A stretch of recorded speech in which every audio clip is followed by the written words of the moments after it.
Betapa besar kasih-Mu ya Tuhan bagi kami. Kami sembah Engkau Allah kami yang hidup. Terima kasih Tuhan Yesus.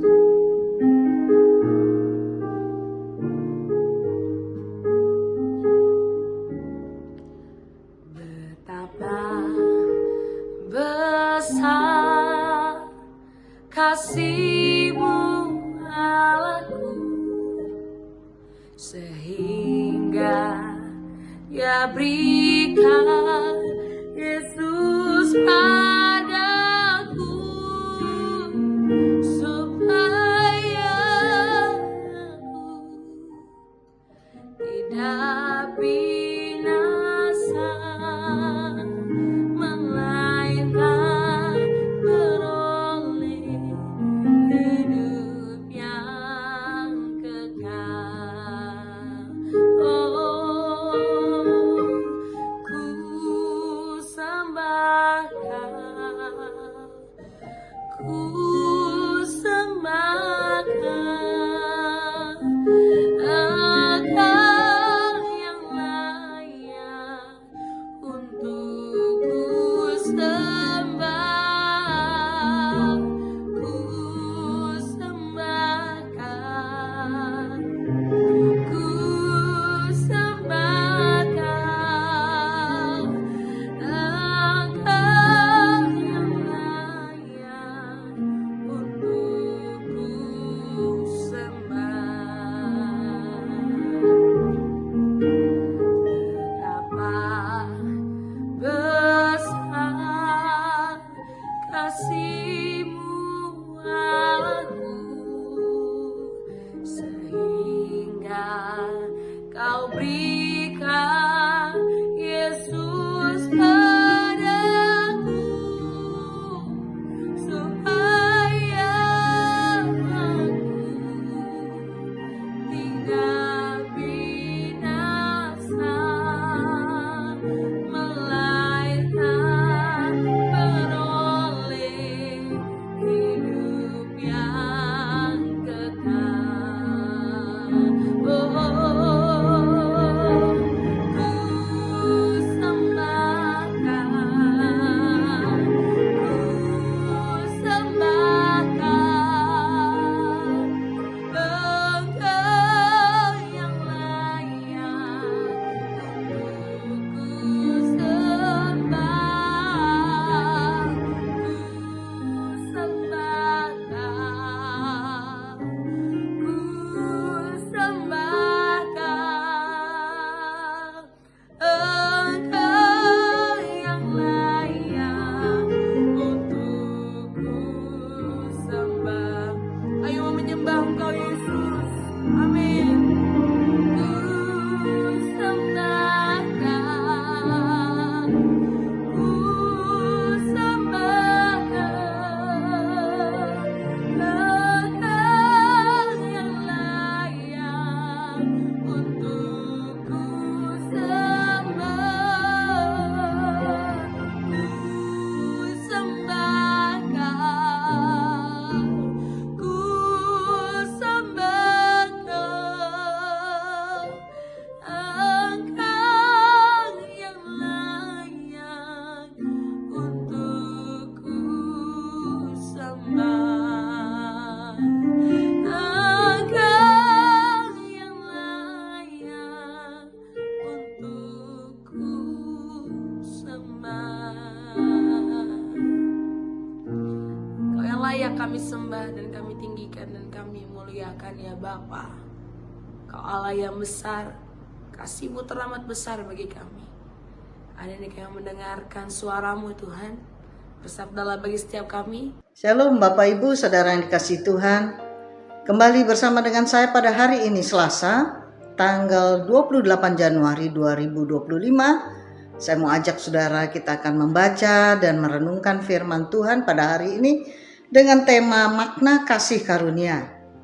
Saudara boleh membaca dalam Alkitab saudara di Keluaran 2 ayat 23 sampai dengan pasal 3 ayat yang ke-10, dan saudara bisa melanjutkan membaca dari Keluaran pasal 32 sampai dengan 34. Tetapi saat ini saya akan membacakan bagi saudara dari Keluaran 34 ayat 8 sampai dengan yang ke-10. Demikian firman Tuhan.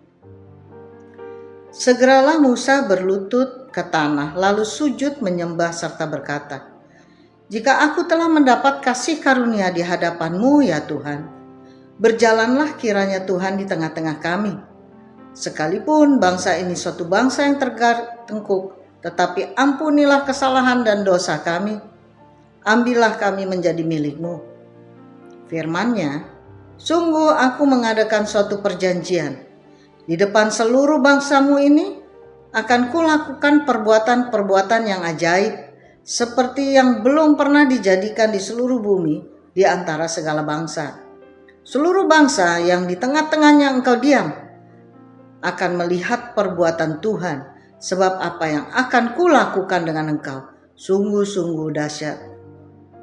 Nah saudara, apa yang dimaksud dengan kasih karunia? Hari ini bacaan kita adalah sebuah pengakuan dari Musa yang menyatakan bahwa dia mendapatkan kasih karunia Allah walaupun dia sedang memimpin bangsa yang tegar tengkuk. Dalam kekristenan, kasih karunia berasal dari bahasa Yunani charis, yang memiliki arti adalah anugerah atau suatu pemberian yang tidak layak diterima oleh manusia, yang kepada manusia diberikan Allah kepada manusia secara cuma-cuma sebagai tanda kasih Allah kepada manusia.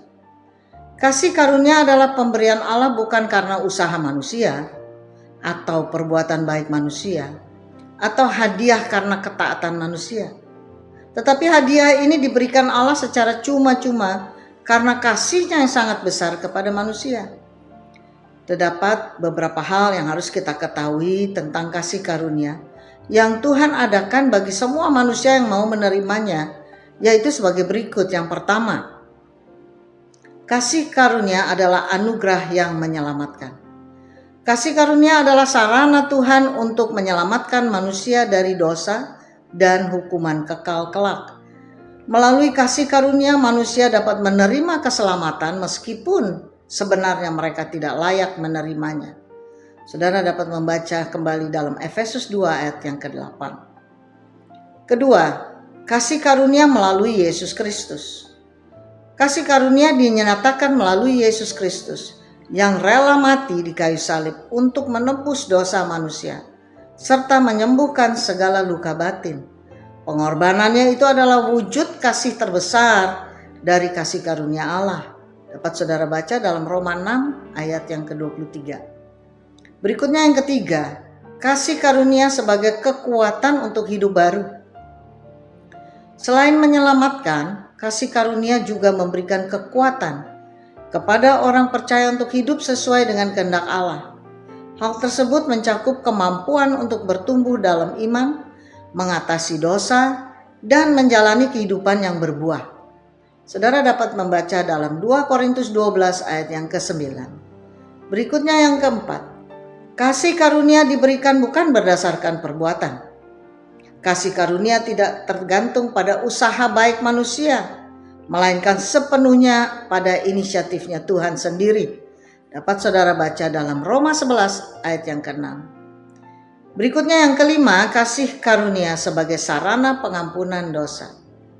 Kasih karunia membuat manusia dimungkinkan untuk menerima pengampunan dosa tanpa syarat, asalkan mereka mau bertobat, menerima dan percaya kepada Tuhan Yesus Kristus sebagai Tuhan dan Juru Selamat pribadi.